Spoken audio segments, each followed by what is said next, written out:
कहानी की शुरुआत साल 1944 से होती है। उस समय वर्ल्ड वॉर 2 चल रहा होता है, जहाँ चारों तरफ गोलियों की आवाजें गूंज रही थी। यहाँ पर हम पैसिफिक ओशन में एलिसन नाम के एक अमेरिकी मरीन कप्तान को देखते हैं। दरअसल उसके ग्रुप पर जापानी सैनिकों ने हमला कर दिया था, जिससे एलिसन किसी तरह बचकर एक रबर राफ्ट तक पहुँचता है और कई दिनों तक समुद्र में भटकता रहता है। एलिसन अकेले ही आगे बढ़ रहा होता है, तभी उसे एक आइलैंड नजर आता है। ये देखकर वो जल्दी से अपने राफ्ट से आइलैंड की तरफ बढ़ता है और किनारे तक पहुंचकर राफ्ट को साइड में रखकर मदद की तलाश में इधर उधर देखने लगता है। लेकिन उसे वहाँ सिर्फ पेड़ पौधे और चट्टानें ही दिखाई देती हैं। तभी उसकी नजर एक चर्च पर पड़ती है। एलिसन जब वहाँ जाता है तो उसे चर्च के अंदर से निकलती हुई एक कैथोलिक नन दिखाई देती है, जिसका नाम एंजेला है। एंजेला एलिसन को देखकर डर जाती है, पर एलिसन कहता है, डरो मत, मैं अमेरिकन हूँ, तुम्हें मुझसे कोई खतरा नहीं है। वो एंजेला से पूछता है, यहाँ कितने लोग रहते हैं? इस पर वो कहती है, मैं यहाँ अकेली रहती हूँ। ये सुनकर एलिसन को यकीन नहीं होता। एंजेला एलिसन को अपने ठिकाने पर ले जाती है और उसे खाना देती है। एलिसन उससे पूछता है, तुम यहाँ अकेली क्यों रह रही हो? एंजेला कहती है, मैं एक पादरी के साथ इस आइलैंड पर आई थी। हमें कुछ बुजुर्ग पादरी को जापानी सैनिकों से बचा कर निकालना था, लेकिन जब हम यहाँ पे पहुँचे तब तक जापानी पहले से ही आइलैंड पर आ चुके थे और वो उन पादरियों को पकड़कर अपने साथ ले जा चुके थे।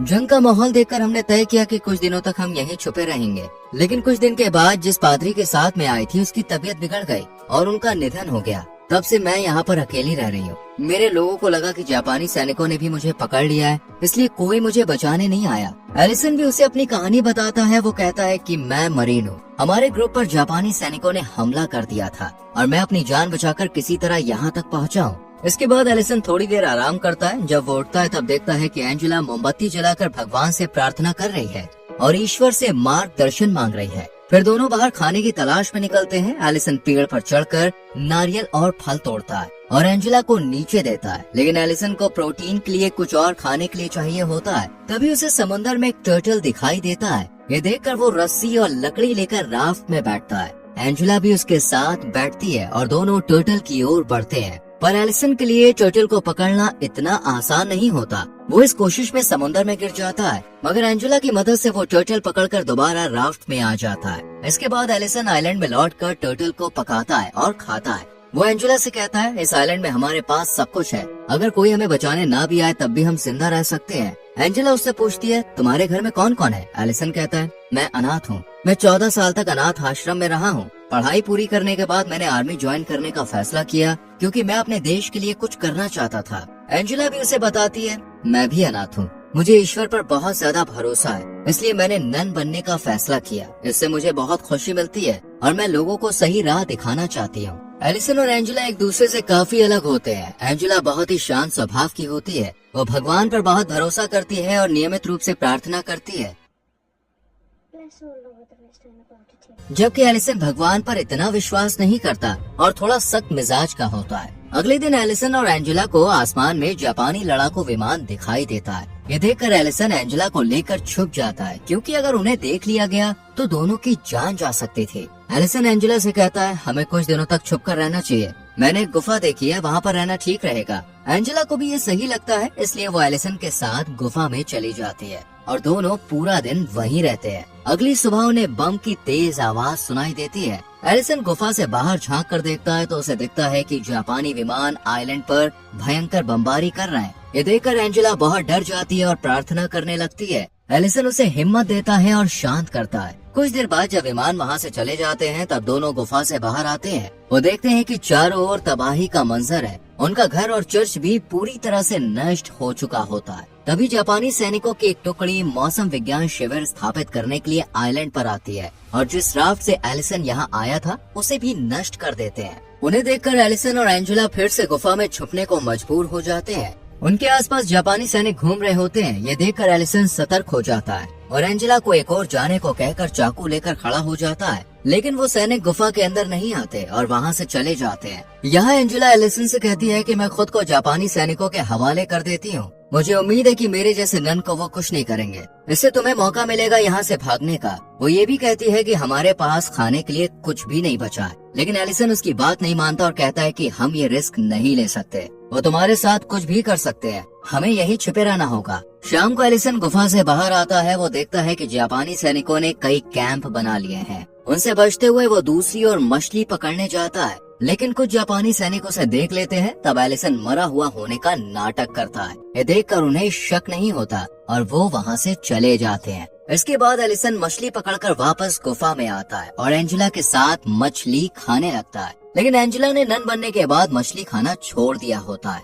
मगर यहाँ खाने के लिए और कुछ भी नहीं होता, इसलिए उसे मजबूरी में मछली खानी पड़ती है। कच्ची मछली उससे नहीं पचती और वो उल्टी कर देती है। फिर एंजेला बिना कुछ खाए सोने चली जाती है। कुछ देर बाद जब एंजेला सो रही होती है तब एलिसन चुपके से गुफा से बाहर आता है और जापानी सैनिकों की गतिविधियों पर नजर रखने लगता है। वो अपने चेहरे को काला कर लेता है ताकि कोई उसे सही से देख ना सके। जब उसे मौका मिलता है तब वो चुपचाप उनके कैंप में घुस जाता है और खाने का सामान एक बैग में भरने लगता है। तभी एक सैनिक वहाँ आ जाता है, जिससे एलिसन को वहीं छुपकर खामोश रहना पड़ता है। उसे वहाँ से भागने का मौका नहीं मिलता और स्थिति बहुत खतरनाक हो जाती है, जिससे उसे पूरी रात वहीं रहना पड़ता है। अगली सुबह जब सभी जापानी सैनिक कैंप के बाहर ट्रेनिंग में व्यस्त होते हैं, तब एलिसन धीरे धीरे बैग लेकर बिना देखे बाहर निकलता है और एक जगह जाकर छुप जाता है। उधर एंजेला जब उठती है तो गुफा में एलिसन को नहीं पाती। ये देखकर वो घबरा जाती है और उसे लगता है कि शायद एलिसन मारा गया, जिससे वो रोने लगती है। वहीं एलिसन जापानी सैनिकों से बचते हुए गुफा में वापस लौट आता है। उसे सही सलामत देखकर एंजेला बहुत खुश होती है। एलिसन उसे बताता है कि मैं खाने के लिए कैंप में गया था, लेकिन एंजेला उस पर गुस्सा हो जाती है। वो कहती है तुम मुझे बिना बताए चले गए, जिससे मैं बहुत डर गई थी। तब एलिसन कहता है अगली बार से मैं ऐसा नहीं करूँगा। अगले दिन एलिसन एंजेला को एक फूल और एक कंघी गिफ्ट करता है, जिसे देखकर एंजेला खुश हो जाती है। वो एंजेला से पूछता है क्या तुम अपनी नन जैसी जिंदगी छोड़कर नॉर्मल लाइफ नहीं जीना चाहती? इस पर एंजेला बताती है कि उसने अभी तक अपनी अंतिम प्रतिज्ञा नहीं ली है और नन बनने के लिए 5 साल का समय दिया जाता है ताकि कोई भी सही निर्णय ले सके, और वो अभी भी उस फैसले पर पूरी तरह अडिग नहीं है। दरअसल एलिसन को एंजेला पसंद आने लगी है, इसलिए वो नहीं चाहता कि वो पूरी तरह से नन बन जाए। तभी उन्हें बाहर से आवाजें सुनाई देती हैं और वो देखते हैं कि जापानी सैनिक द्वीप छोड़कर जा रहे हैं, जिससे दोनों को बहुत खुशी होती है। जापानी कैंप में छोड़े गए सामान से अब उन्हें खाने पीने की दिक्कत नहीं रह जाती। इसके बाद एलिसन एंजेला को बताता है कि वो बचपन से बहुत अकेला रहा है। उसने कई मुश्किलें झेली हैं, लेकिन अब वो उसके साथ खुश रहना चाहता है और कहता है कि मैं तुमसे प्यार करने लगा हूँ, इसलिए मैं चाहता हूँ कि तुम अपना नन बनने का इरादा बदल लो और युद्ध खत्म होने के बाद मुझसे शादी कर लो। ये सुनकर एंजेला चौंक जाती है और कहती है कि उसने खुद को ईश्वर को समर्पित किया है और वो अपने ईश्वर को धोखा देकर किसी और के साथ नहीं रह सकती। ये सुनकर एलिसन को बहुत दुख होता है, पर वो उससे कहता है अगर तुम्हें मेरी बातों से ठेस पहुंची हो तो तुम मुझे माफ करना। रात को दोनों खाना खाने के बाद बैठे होते हैं, तभी एलिसन को जापानी शराब की बोतल मिलती है और वो ज्यादा पी लेता है। नशे में वो एंजेला की प्रतिज्ञाओं को व्यर्थ बताने लगता है और कहता है कि वो एडम और ईव की तरह इस द्वीप पर फंसे हुए हैं, जिसे सुनकर एंजेला दुखी होकर बारिश में जंगल की ओर भाग जाती है और ठंड में वहीं सो जाती है। एलिसन उसे ढूंढता है लेकिन ढूंढ नहीं पाता। अगली सुबह वो बेहोश हालत में उसे पाता है। एलिसन एंजेला को गोद में उठाकर कैंप की ओर ले जाता है। तभी वो देखता है कि जापानी सैनिक लौट आए हैं, इसलिए वो एंजेला को लेकर गुफा में चला जाता है, जहां उसकी हालत और बिगड़ जाती है। फिर एलिसन अपनी जान जोखिम में डालकर जापानी कैंप में घुसकर कंबल और दवाइयाँ चुराता है, लेकिन एक सैनिक उसे देख लेता है, जिससे बचने के लिए एलिसन उसे चाकू मार देता है और लाश छुपा देता है। वापस आकर वो जल्दी से एंजेला के गीले कपड़े बदलता है और उसे दवा देता है और पहली बार खुद प्रार्थना करता है। अगली सुबह जब एंजेला होश में आती है तो पूछती है कि उसके कपड़े किसने बदले। तब एलिसन बताता है कि उसकी हालत देखकर उसने बदले थे। वो फिर माफी मांगता है और कहता है कि कल उसने जो कुछ भी कहा वो नशे में कहा था। एंजेला उसे माफ कर देती है। तभी उन्हें बाहर बम की आवाज सुनाई देती है। एलिसन बाहर जाकर देखता है तो उसे पता चलता है कि आइलैंड में जापानी सैनिकों ने फिर से बमबारी की है, क्योंकि उनके एक सैनिक को एलिसन ने मार दिया। ये बात उन्हें पता चल गई है,